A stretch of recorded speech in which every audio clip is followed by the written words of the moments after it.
This episode of The Clear Out was recorded on the 17th of January 2023 at home in Wicklow, and it is largely a discussion of the idea of motifs, and I springboard from the world of classical music and classical music composition to the world of film scores and film composers, and talk about the tendency to return to or to recall or to repeat certain motifs, certain phrases, certain musical patterns, the attraction to certain sounds, certain instruments. And I go from there into trying to apply that into the wellness paradigm, the self-understanding paradigm, and wonder about motifs of self, motifs of one's own personality, motifs of one's own life, one's own journey. So I have a good look at that, explore that, and it does lead me to kind of reflect on my own sort of ethos, my own personal credo, and how certain motifs have come and come again and come again over my life. And I just draw connections between a couple of different things there. And I do then move from there to the sort of subcategory of leitmotifs and talk about them, which is an area that can be quite funny and entertaining, and one we're all very familiar with when I start giving examples from the world of movies. And I finish with a short movie review of a great Italian movie I just watched last night. So, or the night before the podcast, I should say. No, the night before recording is what I should say. Okay, that's it. So that's what you've got to look forward to. Motifs, leitmotifs, and an Italian movie review in English by me, an Irishman. All right, I'll see you around the corner. Cheers. Ooh, not gonna change my mind, leaving the dream behind. Hi, my name is Dara Clear, and you're listening to The Clear Out. You're very welcome. My microphone is sitting on a new desk, and the acoustics feel a bit different. I mean, I'm still in the same room that I normally record in, but just as I hear myself here, I'm like, oh, that is un peu différent. Anyway, regardless, I will push on. It's amazing how these things can distract you, though, isn't it? Distraction. Is that a theme I'm going to look at today? I don't know, if I'm not distracted. Anyway, listen, you're very welcome. You're very welcome to another episode of The Clear Out. Welcome to The Tell. No show, just tell. And very briefly, if this is your first time to set ears on The Clear Out, it is an ongoing and very rigorous and sometimes tangential exploration of wellness, of resilience, of living now and coping with our stuff. And sometimes it involves personal testimony, sometimes themes come from the world of politics, social issues, sometimes from movies, sometimes from martial arts, philosophy, psychology, and it's all just sort of mixed in into the mélange of whatever this exploration is, an existential quest, and all and always an attempt at keeping things real, an attempt at owning vulnerability and uncertainty, and asking questions of myself and the collective of ourselves, perhaps, if something chimes with you. Because I just think there can be an oversimplification of what wellness might look like, generally, I think we're inclined to oversimplify. We're drawn to the reductive, particularly as we consume more and more life and more snapshots of the lives of others via the curated platforms of social media, which ultimately, while diverting, while occasionally interesting, while occasionally curious, educational maybe, stirring, provocative, attractive, seductive, there's something consistently sort of inauthentic about the performed, and of course that's a very profound artistic question. But yeah, so the clear out is a sort of a little hiding place. It's a hiding place to come to if you want to get a bit deep, if you want to get stuck in the weeds and not just swipe past a lovely image of, I don't know, of what? Of a perfect body, of a shiny car, of an amazing plate of smashed avocado, of a beautiful coffee, of the latest holiday destination, the latest beautiful sky, or what I'm guilty of, the latest beautiful sea, the sea shot. I swam yesterday morning. It's been a very, very, very poor month for swimming so far. Yesterday morning was only my 4th sea swim in January. Now it's been bloody cold, so that's, but I try to not let that deter me. But I've turned away from the sea 3 or 4 times already just because the conditions were so bad. So if we add in those 3 or 4, suddenly it's 7 or 8 swims out of, what's the date today? Is it the 16th of January? So like that return every other day in what is often the coldest month of the year, that would have been fine. I would have been quite happy with that. So I've got a tiny bit of swimming, anxiety, regret, just that little niggle that says you should have been in the water more. And as I always say, I never regret getting in the water. And that would recall something I was talking about last week, that theme of nourishment and nourishing, and what nourishes you or me or one. I was thinking about it today because I was thinking, well, what are the parts of ourselves? What are the parts of ourselves that need nourishing? Because often you can pop out an idea like that, as I did last week, and keep it in the general, or keep it in the abstract, and talk prettily about it, but then not look at strategy, not look at breaking it down. And I was trying to think about that today and kind of go, well, what parts of yourself need nourishing? So I was thinking, well, of course, the body needs nourishment. And maybe I did touch on that last week. Man cannot live on cola bottles alone, or cola cubes, or milk teeth. Man, and by man I mean humanity, which involves woman also, and trans man, or trans woman. All the potential iterations of human identity. We need nourishment.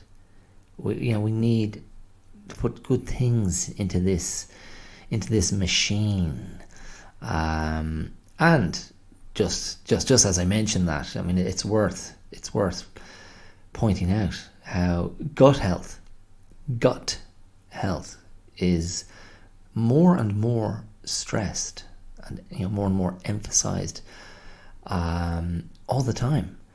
Gut health. The gut is your second brain, according to some experts, and what we put into our body, and it ends up in the gut, and the gut is like, I don't know about this, and the gut will make decisions and send little communications all over the system. The system that is your body. If you're doing things that aren't really that great, My wife was informing me, she heard someone talking about this the other day on the radio, and apparently, unfortunately, the word fermented comes up a lot when we're talking about gut health. And I don't know about you, but the second I hear the word fermented, I get a little shudder of apprehension, a little sort of squeeze of my shoulders, a little rise of my hackles as I think, oh, no thanks. And I think of those stinky, is it natto? Natto beans? Are they those fermented soybeans that are popular in Japanese cuisine? Listen, lads, well done, but not for me. No thank you. No thank you. Spices apparently can tick a very healthy gut box as well, so I'm not too bad on that front. Yes, so anyway, the body needs nourishment, of course, and then the mind. Does the mind need nourishing? What are you putting into your mind? What's stimulating your mind? What sort of things are you consuming mentally, intellectually, educationally? And maybe even from an entertainment point of view, because I suppose the mind is where we're processing, consuming, understanding a lot of media, a lot of popular media, our music, our movies, our books, and of course that connects to our emotional selves as well. So, are you nourished emotionally? What does that look like? I don't know. What's feeding the emotional beast? What do you crave? What emotions do you feel are neglected or unexpressed? And what can you do to help that? What emotions need more managing? What emotions need paying attention to? I mean, that's all a form of nourishment. And that would push me into another area that I think needs nourishing, which is the caring animal. Your caring animal, and particularly the animal that cares for itself. That part of you that is minding yourself, that needs nourishing. Your social animal needs nourishing, and your independent animal needs nourishing. Have I missed anything? I mean, the mind, nourishing the mind would also veer into spirituality, maybe a connective tissue there with your soul, if that's something that speaks to you. I was speaking about it in recent episodes. And, for God's sake, do you mind? Can you please turn off your phone? We're working here. Oh my God, you're so rude. My apologies.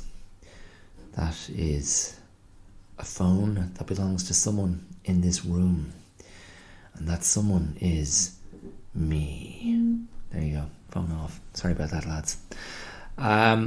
Anyway, yeah. So I was just trying to kind of break down. Well, where would you target your nourishment? And yes, that might become a little theme that I return to. Nourishment. It might become a motif, if you will. And a motif. That's something I was thinking about just before I came in, because my wife is in the other room. She's preparing some music classes and looking at various pieces of music, and a lot of instrumental music, and a lot of piano music, and a lot of contemporary piano music. I felt I was listening to film composers. She was rolling through some tracks, and as I was listening, it did make me think of this thing that happens, of course, with classical composers, but with film composers of movie scores, where they have their kind of favoured motifs that they come back to, and I might be misusing that word in a strictly musical sense, but you hear the work of certain film composers, film score composers, I should say. I'm thinking of people like the great John Williams, for example, who apparently has retired. I think he did. Did he do the score for Spielberg's last movie? Am I wrong? Am I right? Did he do the score for The Fabelmans, which I haven't seen yet, but I very much want to? But John Williams, of course, did the music for so many Spielberg movies, and E.T. comes to mind, Jaws comes to mind, Raiders of the Lost Ark comes to mind. But John Williams also did the themes to Superman and Star Wars. It's pretty extraordinary stuff, actually. Well, you know, and I think I commented on this last year. In the middle of last year, we went to see a concert of Star Wars music at the National Concert Hall in Dublin, and it was only when listening to that music that I found myself going, whoa. I mean, you know, the famous themes and the famous motifs, but to hear an orchestra playing through everything and becoming aware that so many sections of the orchestra were involved for different pieces, different songs, different compositions, really brought the sort of the musicality home, and the kind of the depth of Williams's gift. Williams gift. He has a prodigious gift, Mr. Williams.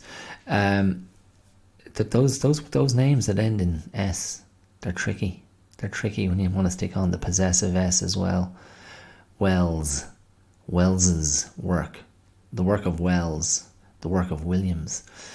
But in any case, as I was saying, thinking of people like John Williams, and you'd hear certain sort of inclinations come again and again and again in his music. Very kind of major, bright, crescendo-filled compositions, to my mind. Very sort of, you know, full of kind of uplift and positivity and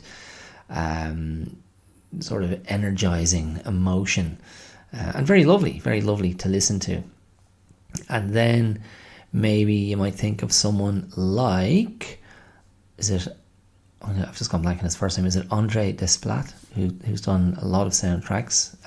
He did the soundtrack for Terrence Malick's Tree of Life.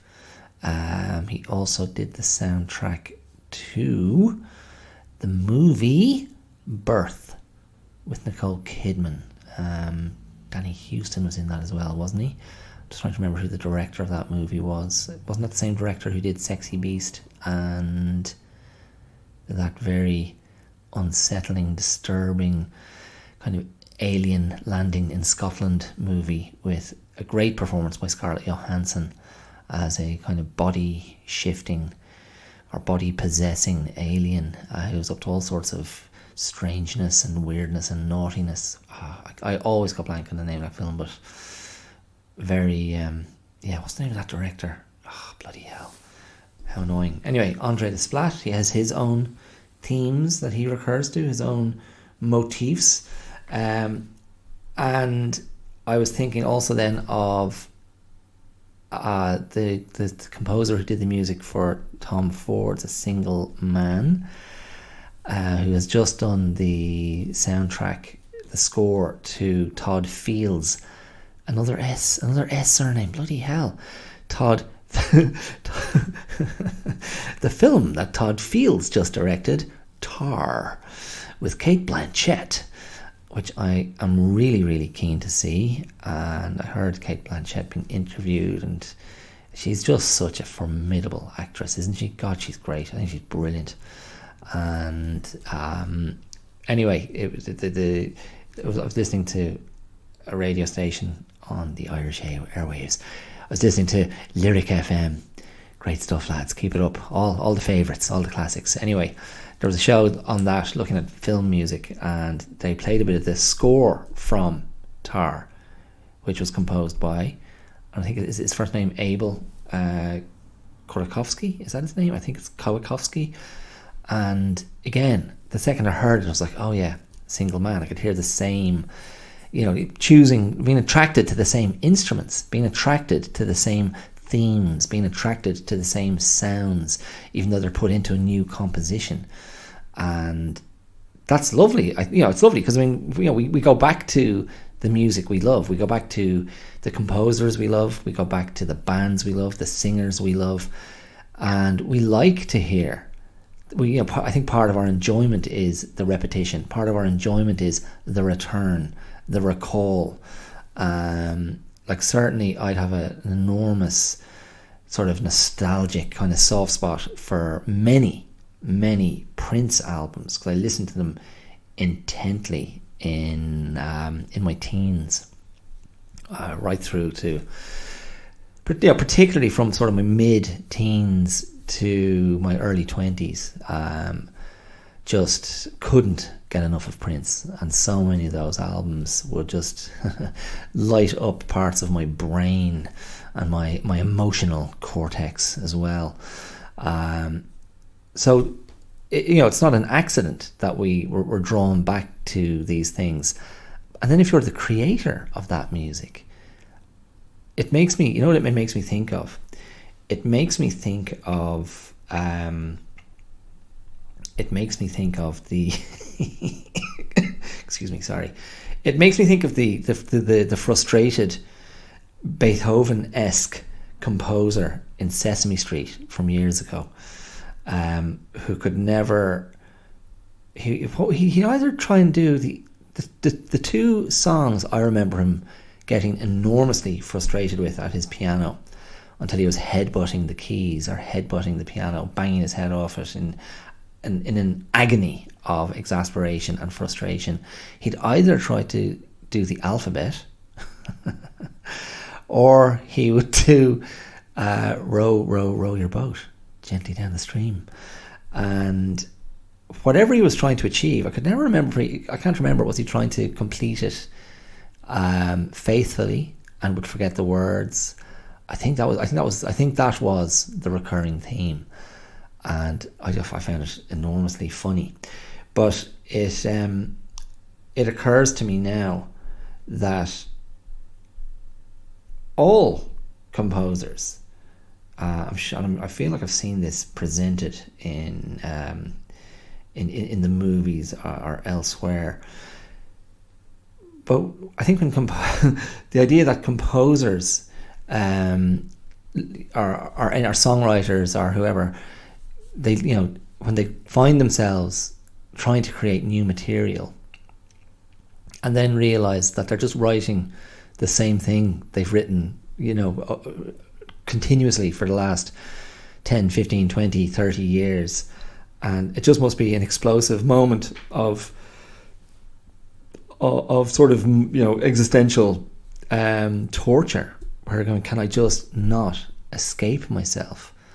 And then it invites a lot of other things, doesn't it? Because you've got pressure, like fans, the consumers of your work want more of the same. Many fans want more of the same, and so there's that kind of pressure to repeat and to reimagine and kind of spin on the same thing again and again and again.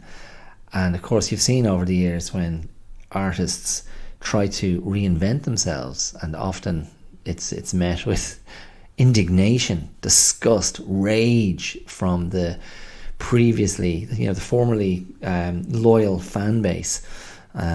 Maybe Bob Dylan switching to electric is one of the great instances of that in the history of popular music. People were just appalled because he betrayed those folk traditions. But sure, people have to evolve as well, don't they? Let people shift and move. Poor old Phil Collins. I'm sure the last thing Phil Collins is poor, but poor old Phil Collins seemed to reach a point in the 90s after I felt he had a lot of great songs through the 80s, both as a member of Genesis and then in his solo work. But then the 90s came and something really, I don't know what the shift was, but every song just seemed absolutely shite to me, and they're all kind of trading on very similar kind of sentiment, and just musically not that interesting at all. And he just lost something. He lost a bit of his pep, a bit of his spice, a bit of his fun. And I really was just like, oh God, you're killing me here, Phil. No more. Yeah. Anyway, so I don't know, the idea then of motifs. It just got me thinking. It got me thinking. What, if like, we're keeping, I kept all of everything I've just said has been located in the world of music and the world of musical composition, and this idea of an individual, and of course it can happen in the collective as well. When you think of bands that have gone for years and years and years, and they'll keep producing a similar sound, of course, because of the personnel involved, similar songs because of the personnel involved, and like it's interesting to look at that and kind of go, like, when did the songs stop having their magic? Because I'd say if you look at a band like the Rolling Stones, for example, who through the 70s just seems to come out with one banging album after another, and then it kind of ground to a halt somewhere around the early 80s, and they just never seemed to quite be able to scale those heights again. And it makes you think, if the Beatles hadn't broken up, or if John Lennon hadn't been shot, and if they were like the Stones, we're still tipping along all these years later, would we just be talking about everything up until Let It Be, and would we be scathing of everything that followed? Or if we think of when Let It Be came out, would we have had like 10 more years of even greater heights, up until 1980 or the late 70s? I mean, that would have been like, that's a phenomenal thing to contemplate. But as we saw if you watched it, as we saw in Peter Jackson's documentary series last year, looking at the creation of the writing of Let It Be, you could see that the four individuals involved, they were all, and maybe Ringo Starr to the least extent, but certainly George, John, Paul, there was tension there. There was something pulling them away from each other, as much as they had this, particularly John and Paul, this extraordinary thing going on. But it seems clear, looking at that they, as young men, having had this extraordinary stage of their lives with the enormous success of the band, but suddenly they were in their late 20s, and like a lot of young men at that age, just starting to really find their own kind of autonomy, their own independence, their own individual path that was taking them away from the safety of the group, or in that case maybe the stagnation of the group. Anyway, I've veered away. But I mean, you could stay with the Beatles for a second and go, well, what were the motifs that were in their songs, and what were the motifs in their solo careers? What distinguished each one from the other? John's sort of politics and social conscience, Paul's musicality and his ultra kind of pop sensibility, and I'm not saying that as a derogatory phrase. George's sort of Eastern sort of Orientalism or hippie leanings, and Ringo was kind of this poor old Ringo. Ringo was just this goofball who seemed to always just want to I don't know, have fun, have a good time, just chill out, not take it all so seriously, lads. But anyway, grand. Anyway, the point that I was trying to get to was, if we take that idea of a motif, and and by the way, I'm going to wheel back in a little while to a little brother of the motif, the leitmotif, and I'll explain that to you if you don't know what it is. I mean, those educated listeners, you'll know what it is. People who enjoy a bit of Wagner, an old musical, you'll know what a leitmotif is. But in any case, I found myself wondering there moments ago, a motif. So ask yourself. I It's the Ask Yourself section of the podcast, where I, Dara, ask you, the listener, to turn the spotlight on yourself for a moment and, have a little exercise in self-interrogation, self-examination, and just dig a little bit deeper. Just cut the engine there for a second, lads, and switch off the lights and just go into yourself. And the question I have for you now, lads, listen carefully. What are, if any, and I'm sure there will be, what are the motifs of you? Jesus, huh? Jeez, that's a question now, isn't it? What are the motifs of you? What are your motifs? The motifs of your life. So if you cast your mind back, because it's hard to cast it forward, lads, if you know what I mean. The future hasn't happened yet. If you cast your mind back, what are the recurring themes of your life? What are the recurring motifs? What can you say you found yourself coming back to again and again? What have you found yourself expressing again and again? What have you found yourself being attracted to again and again? What has remained in your orbit over time? What has stayed ever present? Because that is an interesting thought exercise, an interesting bit of gentle. I was about to use a very unfortunate phrase there. I was about to go a little bit of gentle self-stimulation, and that makes me think of my steaming knob. And I did say my steaming knob, my steaming knob, not my steaming knob. Sorry, I apologise. The coffee machine. I think I've had a whinge about this before. I believe I have. If not here, I've certainly had it off mic. But my steaming knob is broken on the coffee machine, and it's been, it hasn't been working well for quite some time. And in fact, to call it the steaming knob it's an unfortunate expression, but there you go. The knob actually fell away, broke off. It got perished by all the steam underneath the knob, and the knob broke.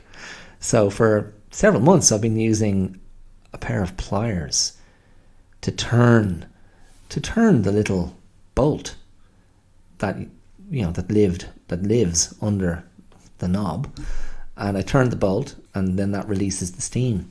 But in recent weeks, even the turning of the bolt started to misbehave, and I couldn't quite lock the bolt off. So the coffee machine was leaking water. Very frustrating. And then 2 days ago, in my efforts to tighten that bolt and really lock it off, I just snapped through the end point, and the bolt now just does a full 360 forever. And trying to find the spot where the bolt actually turns off the steam is almost impossible.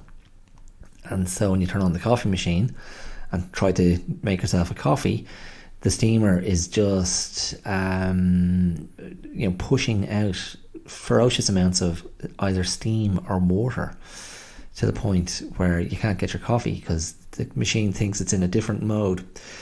Anyway, my steaming knob, maybe that's a motif. That's a motif that I've returned to in my life. I apologize. It's absolutely juvenile, and just let it go. Just pretend you didn't hear it. Okay. I noticed looking at potential new coffee machines online today that a favoured term is, instead of steaming knob, a steaming wand, which, in my opinion, isn't that much better. She looked at my steaming wand and wondered what I was going to do with it. And I said, rather seductively, I'm going to make you the best latte you've ever had. Steaming wand. Is that any better, really? Oh my God. Anyway, so, okay, motifs. Motif. I need motif because I don't have enough teeth. All my teeth fell out, so I need motif. Yes. I mean, joking aside, let's get away from all this silly innuendo. Do you think there are motifs that you've returned to again and again? Because it's interesting to me.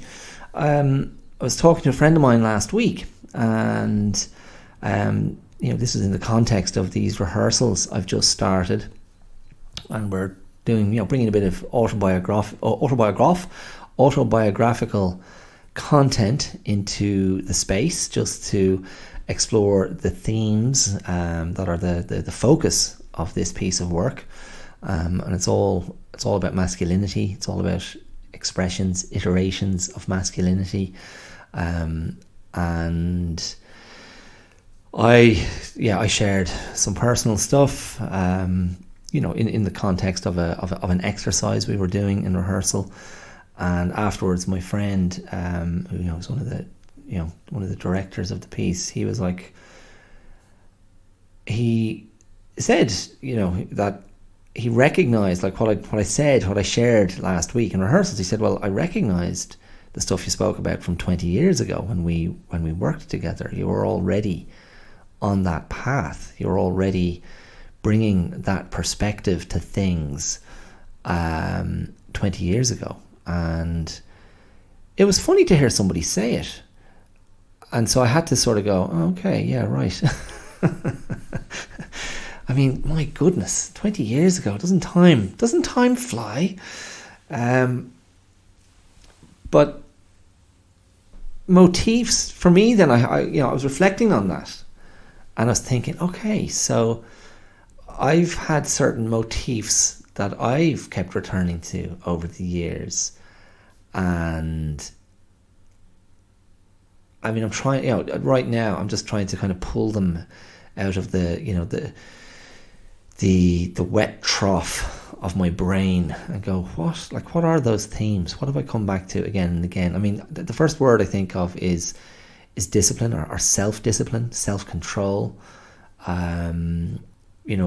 routine, particularly like a healthy routine, and I suppose an attempt to conduct myself a certain way.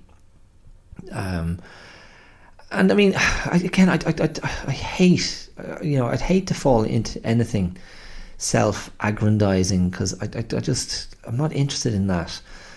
But I'm trying to just be kind of honest about it and look at it. And I think, and I mean, I don't really use this word, I don't use this phrase, but there is a part of, there's a part of my,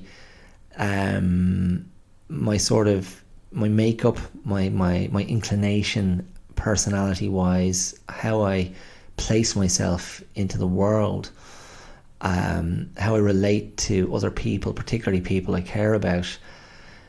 And this is not disconnected from martial arts, because I do, and again, I'm just going to say this very clearly, this is not a phrase I typically use. It's not something I feel I've heard myself saying to other people. But it's like I've internalized a sort of, I mean, I'm hesitating to say it, but it's like I've internalized an honor code, a code or an ethos of of being honourable, which is maybe not the same as an honour code. Like an honour code has other implications, I think, in the world of sociology or anthropology, where an honour code is about payback, about retribution, about something that secures one's honour, that secures the honour of one's name, of one's family. It might involve an honour killing as a part of the balancing of scales. I'm not talking about that at all. I do not. I don't really think I value that as a system. It's a little bit too biblical, and yeah, I'm just and it's a bit too rigid. I mean, and this is you get into a slippery slope. You get onto a slippery slope when you're talking about a rigid, unbreakable, unyielding, unbending code. I mean, last week I spent about 5 minutes waffling to no end about wisdom and trying to kind of go, what is wisdom? And my brain just failed me drastically in that moment. I just couldn't come up with anything that satisfied me. I'm sure it made for dreadful, a dreadful 5 minutes. It may as well have been dead air. But in any case, just thinking about it now, I think if you have a code that you live by, if you have an ethos, and a personal one, a personal ethos that you live by, I think wisdom is knowing when to allow that ethos to bend, to yield, to absorb, to accommodate, because otherwise it's, there's no give, there's no movement, there's no exchange if your personal code is a dogma. Just like it's, it becomes like a sword that just cuts through everything in its path. And I think wisdom comes into how and when you use your code, like using your code wisely, using your code judiciously. And I think for me personally, I've tried to conduct myself in most areas of my life with this kind of conscientiousness, I suppose. I mean, it makes me sound very prissy and prim. Oh, I believe this is the right response here. No, it's not meant to be that. And as I say, it's personal. It's not for me to kind of go, check out my code, yo. It's very internal. I mean, it's very subjective. I mean, in a way, it veers into a place of faith. It veers into a place of maybe pseudo religiosity. I don't know. I think those areas, like anything to do with your faith, your spiritual beliefs, your religious beliefs, how you commune with the a higher power, if that's what you believe. I think it's deeply personal and no one's business but your own. That's another discussion, which I may or may not expand on today. But yeah, I mean, it's a guide, isn't it? That's how I think about it. These are like internal touchstones, and maybe they are internal motifs. Something you return to just kind of check in with yourself and go, do I still have faith in this idea? Is this idea still serving me? Is it still allowing me to conduct myself in a way that is healthy, that is fruitful, that is unharmful to others, that invites good things into my life, that creates the possibility of opportunities, that creates the possibility of sort of personal growth or personal enrichment, not in a material sense, although that would be nice. That's patreon.com/the clear out. But I don't know. I don't know. It's as I say, for me, there are, and I mean, I said that the influence of martial arts. I mean, one of the things probably that attracted me to martial arts was that it was already in my kind of personality a certain attraction to a kind of an ascetic life, a certain attraction to the kind of the individual path, which I think is probably a safety response.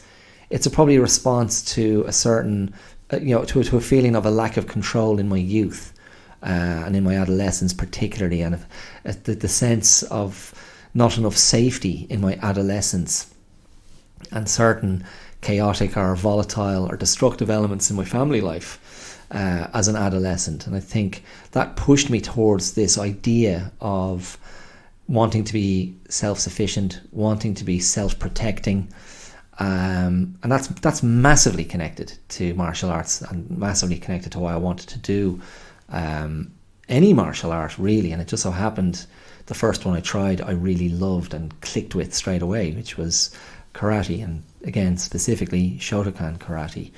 And there was something about the very clean lines of Shotokan, the very kind of linear, unambiguous geometry of Shotokan that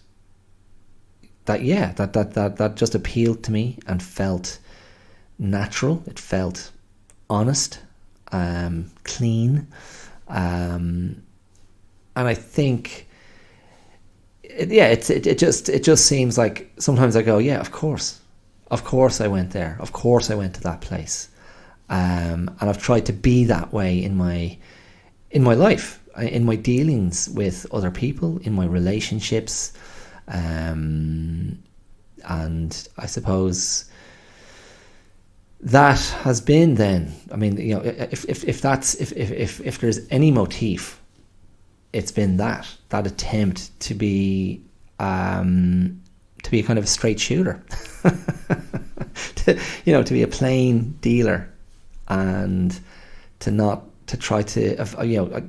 play games with people. Now, don't get me wrong, I'm a messer, and if you know me well, there's going to be messing and silliness and jokes and wind-ups, but that won't be my starting point. I mean, it took me a while to get to that place, but that's also a safety mechanism and a coping mechanism. That's a classic. I mean, so many people in their youths embrace the archetype of the clown, the comedian, to deflect and to disarm. I still have a lot of that in me. It doesn't necessarily come across in comedic ways. You're one of the least funny people I've ever met. You're about as funny as a kick in the groin. Well, depending on the circumstances, that could be hilarious. But yes, so yeah, motif. I don't know. I mean, I haven't thought it through in any great kind of detail, any forensic sort of level of detail. But yeah, I think that's a nice little thing. It's a nice little thing to come back to. Like even the kind of the concepts that you return to, are they motifs? So anyway, that's one. I'm going to leave you with that one. I'm going to leave you. I'm not going to go any further on that particular theme, that particular note, but let you have a little ponder. Because it's I think that could reveal a lot, and it could also be disappointing to find, I'm still crapping on about the same things I was crapping on about 20 years ago, 30 years ago, 40 years ago. There has been no movement. There has been no evolution. But again, if you take that back to martial arts, in martial arts, there's endless repetition. And so what's the difference between a single technique as performed or delivered by someone who's brand new to a martial art and the very same technique as delivered by someone who's been practicing for a lifetime? There should be a world of difference, and that's the evolution is within. the evolution is inside the technique. It's the effortlessness of the technique. It's the effortlessness of accessing power. It's the deceptive artlessness of that. And I mean, that's often the hallmark of a master of their discipline. We don't say mistress, do we? In that sense. So like a female, a female who has reached the top of her thing, whatever it might be. She's also a master, isn't she? Yeah, maestro. I'm immediately thinking of that Kate Blanchett film Tar that I want to see, because of course she's meant to be a maestro conductor in that. Yes. Okay. Anyway, moving away from that and quickly going down a few steps to the relative of motif, which is leitmotif. Now, that's leitmotif, spelt Leitmotif, as opposed to the opposite of a heavy motif. So leitmotif. What is a leitmotif, my friends? My friend, or is there anyone listening who is actually a friend of mine? I believe there is. I'm pretty confident 2, if not 3 listeners to this episode are actual real life friends of mine. Isn't that nice? So friends, and you know who you are. What is a leitmotif? A leitmotif comes from the world of classical music. It comes, I think, it's usually connected to the works of Wagner. He of Ride of the Valkyries fame. That's Wagner, isn't it? And the Ring. Is it the Ring Cycle? Is that what it translates as in English? But in any case, a leitmotif is simply a musical phrase that is associated with a particular character in Wagner's case, like in an opera or a piece of classical music. And that idea then of a musical theme attached to a certain character, that's been fully incorporated into the world of movies for years and years and years. And so if you just think for a millisecond and go, the James Bond theme, I mean, that's a leitmotif, isn't it? If you think of the John Williams piano theme for Jaws, that's a leitmotif. And fundamentally, like any movie you're watching, and I mean, maybe this will be more common in the worlds of maybe fantasy or franchise movies where characters come again and again and again and again, and so just a few bars of something instantly puts that character in mind. And very, very cleverly, when James Bond was relaunched or rebooted with Daniel Craig in his first appearance, his first outing as Bond in Casino Royale, whoever decision it was, the directors or whoever it was very clever they didn't give us the full James Bond theme until the very end of the movie, because in that Casino Royale we're looking at Bond as a sort of an agent who hasn't sort of found his feet yet, who's still learning the ropes and is out on his own. And it wasn't until the end of the film that they gave us the full blast of that very, very memorable James Bond theme. Now, why do I think it was an Irish musician who played on that score originally? I might be wrong, maybe I've misremembered that. I thought one of the big kind of horn players, not a euphemism, was involved in the original James Bond theme when it first came out. Which was it used in Doctor No first, which is the first James Bond movie, or did it come later? I don't know. Anyway, yes. So a leitmotif, Bond, Jaws, Darth Vader, for example, would have his theme. Yeah, Who else? I don't know. I can't think off the top of my head. But you get the idea. Maybe you associate certain music with the likes of Laurel and Hardy, for example. And one I stumbled across earlier, and this is really spooky and very sinister. I mean, of course, horror themes, they'd come into the mix as well. But in Fritz Lang's M, from, I want to say 1931. I don't know if that's right. That is a very scary, unsettling and brilliant movie. I don't know if it falls into the German expressionist film thing. It sort of anticipates noir, very shadowy, dark movie with this brilliant central performance by Peter Lorre, he of Casablanca fame. The sort of bug-eyed, short-statured, but very funny, very always kind of eye-catching character actor who populated many Hollywood movies in the kind of the classic age of Hollywood. But in any case, Peter Lorre in M is a child killer, and there's loads of great sort of setups by Fritz Lang that show Lorre in pursuit or happening upon his prey. Often maybe it's the reflection of a child in a shop window that he's staring into, for example.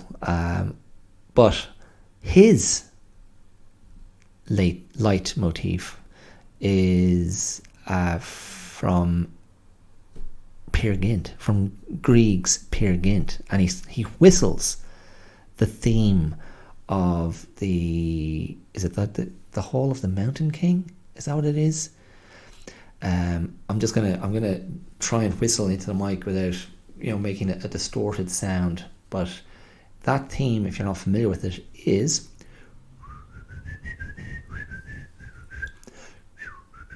I'm whistling really badly. That this is embarrassing.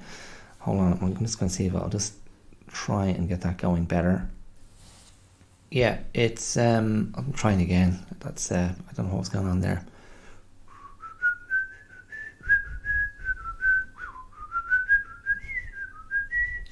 Is that it? That's it, isn't it? I'm sure it's it. I've got this what they call the pop guard over the microphone. I think that's not helping me. Anyway, used to great effect in Fritz Lang's M. So my question was, and funnily enough, I did know a guy who could have helped us with this. I worked a long time ago, 18 years ago. I did a musical, a big stage musical in Dublin, and one of the actors in the show, very nice guy, Tony, I think his name was. Hi, Tony. But one of his little party pieces, he'd sit down at the piano and he'd just be noodling away, and he'd just come up with musical themes for each member of the cast. It was very funny, and sometimes I'm just thinking, what is in this guy's head? Because I'm not making any connection with the actor or actress for whom he'd composed these leitmotifs. But it was very funny nonetheless, and he wasn't doing it necessarily for comic effect. But again, my question to you: what would your leitmotif be? What section of the orchestra would best serve your character, your personality? Would it be strings? Would it be wind instruments? Would it be percussion? Would it be the horn, the brass section, the horn section? That's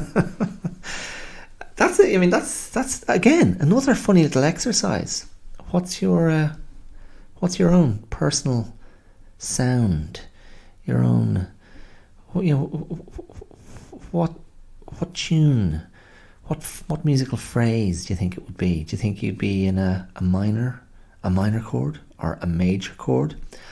Something a little bit dour and melancholic, or something bright, something bright and chirpy, something powerful, something martial, perhaps military, something agricultural, something comical.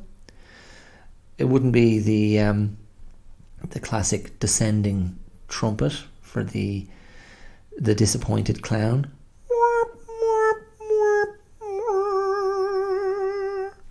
Maybe would it be the car horn?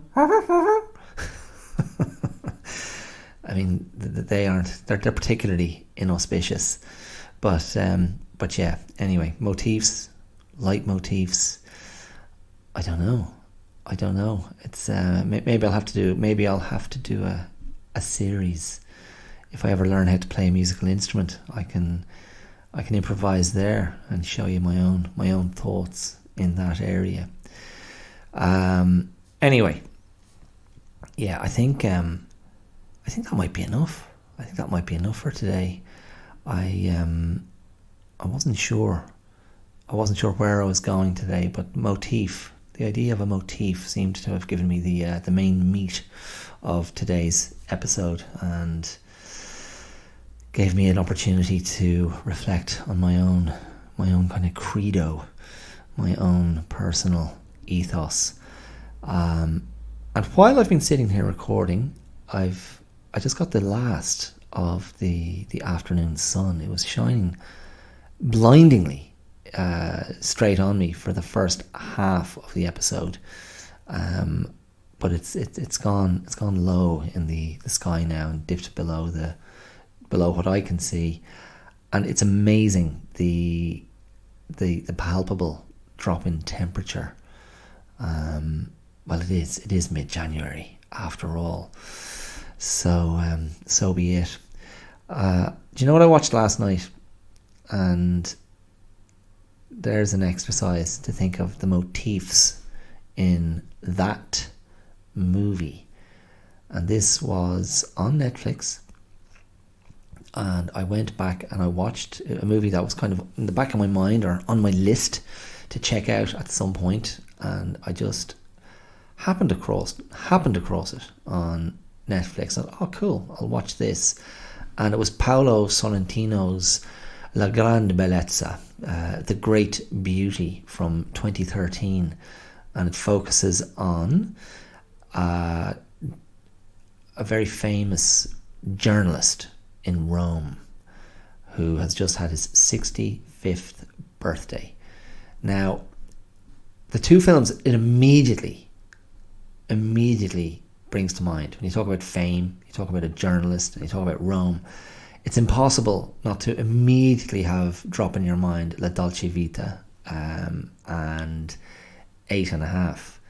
So those two Italian classics, La Dolce Vita, this kind of isn't that where we got the word paparazzo and paparazzi? Because in Paparazzo, the character in La Dolce Vita, who's spinning around, following celebrities and beautiful people around Rome on his little bike, taking photos. That's got the famous Anita Ekberg sequence in the fountain in Rome, and Marcello Mastroianni in that. And then much later we get 8.5, Fellini's extraordinary autobiographical reverie and reflection on his life, his childhood, his influences, and that's, I don't know what year 8.5 came out, but of course what we're seeing at the moment in the movies is movies that were sort of conceived or scripted or given birth to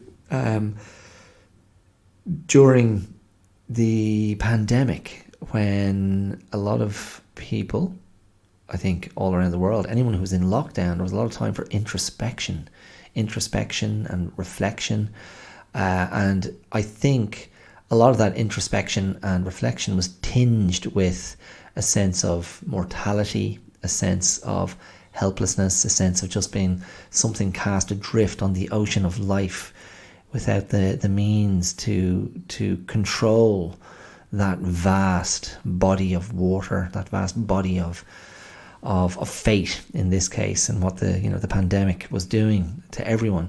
And so we've got I referred to it earlier, you've got a movie like Steven Spielberg's The Fabelmans, which is the story of his life, his childhood, and his his relationship to himself, and his relationship to cinema, and what the making of movies meant to him. But it's all based on his family, his growing up. And there's another one, I think it's by James Gray, which is called Armageddon Time, which is meant to be very, very good as well.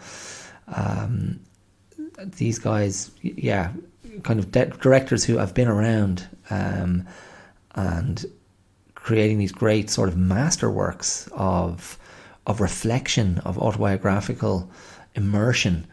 And so the great beauty is kind of in that mode without it being particularly autobiographical in terms of what Sorrentino's putting into it.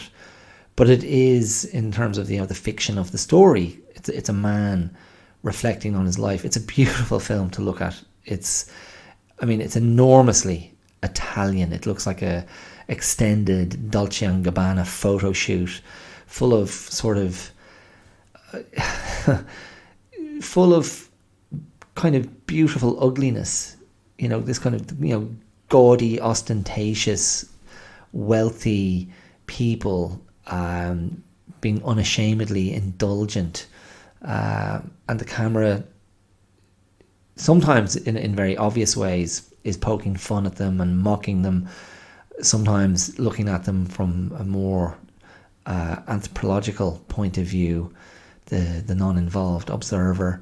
And then we're invited to look at everything in a way through his eyes, because he's a very wry, sardonic, cynical sort of character.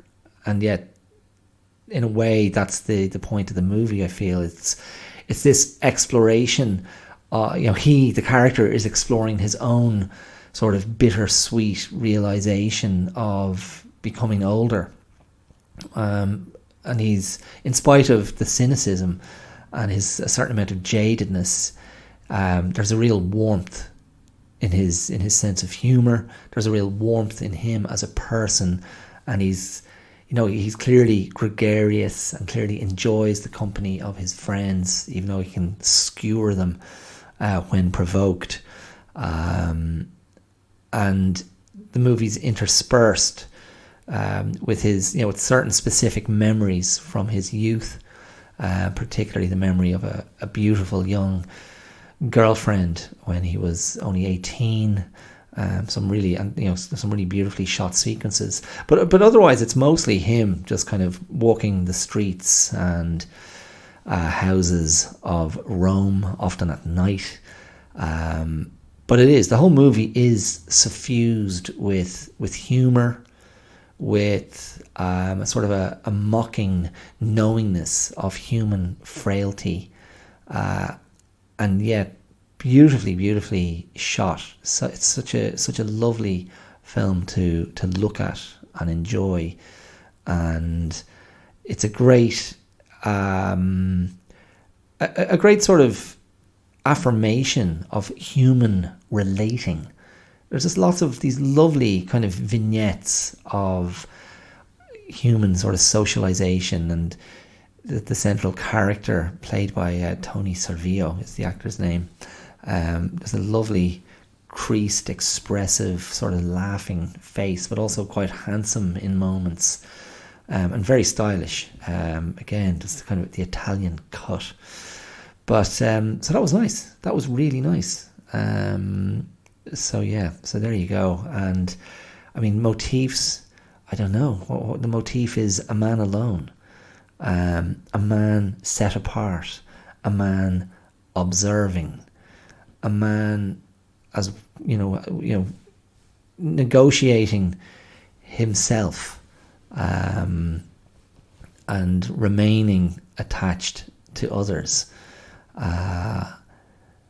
And I suppose the motif is the tension between exteriority and interiority, the tension between the externally lived life and the ongoing internal negotiations and realizations, and even internal kind of denouements, I suppose, coming to the peak of a precipice of self-understanding. So there you go. I don't know. That's maybe yes. That might be something you could check out. That's it's 2 hours and 20 minutes maybe. The Great Beauty. So don't watch it if you're tired, and go in and you can kind of just let it wash over you and let the images and there's nice kind of music in it, and yeah, it's a very kind of beautifully colour saturated movie, very vivid and vibrant. So there you go. The Great Beauty.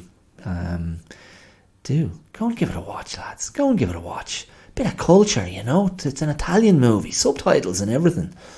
So do your reading, get your spectacles out for the subtitles if you need them.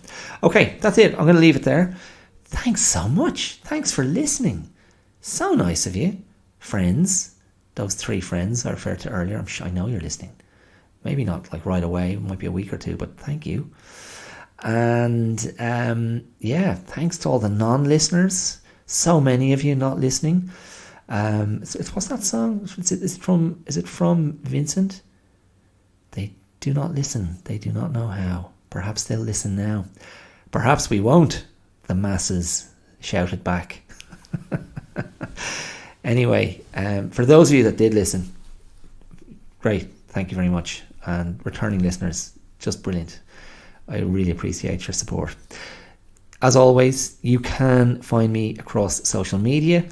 The Clear Out podcast just pops up there on YouTube and Instagram and Facebook.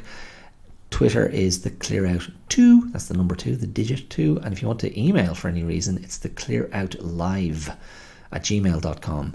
And if you feel like throwing some money at this independent creative enterprise, you can do so using the supporter link, which should be there somewhere where you're listening, or as mentioned earlier in the show, as part of a bit of a joke, a bit of a humorous diversion, patreon.com/the Clear Out. And otherwise, subscribe, like, share, leave a comment, whatever you want to do. Spread the love. Let me know you're enjoying it. That would mean a lot to me. And let others know as well. That'd be great as well. Let's build this together. Let's build this together so I alone can benefit. Okay, take it easy. Talk to you soon. Mind yourselves. All the best. Bye.